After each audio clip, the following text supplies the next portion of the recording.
Hello, Holy Trinity family. In this incredibly rich and vibrant time of year, both liturgically and seasonally, May is the month of the blooming lilacs and irises and rhododendrons and azaleas. May is the month of Mary and various Marian feasts, including the Feast of Mary Help of Christians, to whom the Salesians and my school, Don Bosco Cristo Rey, have a special devotion. May is the month, at least this year, of Pentecost, coming up this Sunday, May 18th. It's also full of celebrations of weddings and first communions and confirmations and graduations, and I have been or will have been at each of these this month myself. Today's reading from the Gospel of John, chapter 15, verses 9 to 17 may sound familiar. We heard it on Sunday, May 5th, and we've been hearing passages surrounding it, Jesus' farewell discourse, throughout the month of May. Today's gospel begins with Jesus' affirming words. As the Father loves me, so I also love you. Remain in my love. This entire passage is so very rich. It's like this springtide. So many things to look at. Such a feast for all the spiritual senses.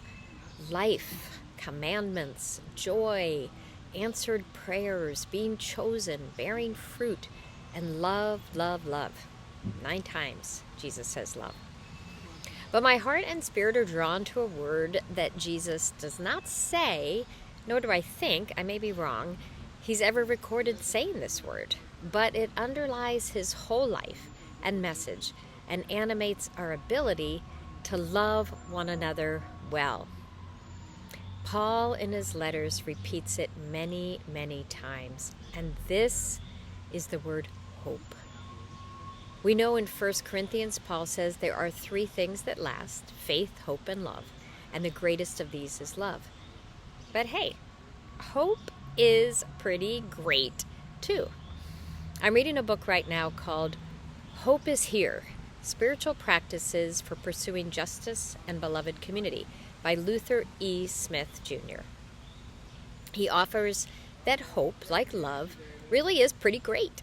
Hope as a word is overused, but as a force, it's undervalued and not well understood. And we use the word all the time. I hope you have a good day. I hope she gets better. I hope you get into this college. I hope you find peace.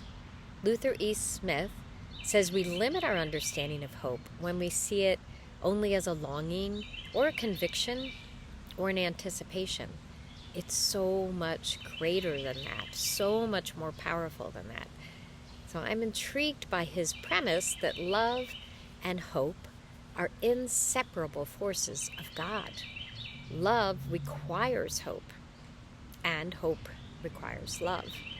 What hope does is inspire us to love with our whole being. Hope is a force of God that enlivens us to life, and so wherever God's love is, hope is also there. And I love how he describes hope as the force that enables us to be steadfast in our commitment to journey with God. We can't be committed to love if we do not also have hope.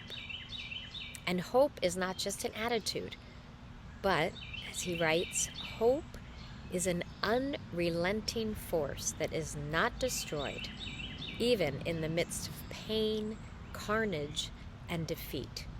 As God persists, hope persists. Wow. This is what Paul means when he says hope does not disappoint. There is so much pain and carnage and defeat in our world today, in so many places, in so many spheres. And so the commandment to love one another can sound empty without the force of hope to accompany it. In Romans 5, verses 3 to 5, Paul says that our suffering produces endurance, which produces character, which produces hope. And hope does not disappoint us. Why? Because, Paul writes, the love of God has been poured out into our hearts through the Holy Spirit that has been given to us. Hope is a force of God that sustains us through these deeply troubling times, just as it enlivens us in the best of times as well. So, though it makes grammatical sense to say, I hope, it might make more theological sense to say, I abide in hope.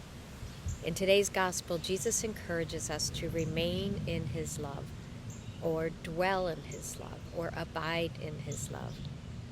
Implicitly, he calls us also to remain in his hope, dwell in his hope, abide in his hope, so that his joy might be in us and our joy might be complete. And this is great news.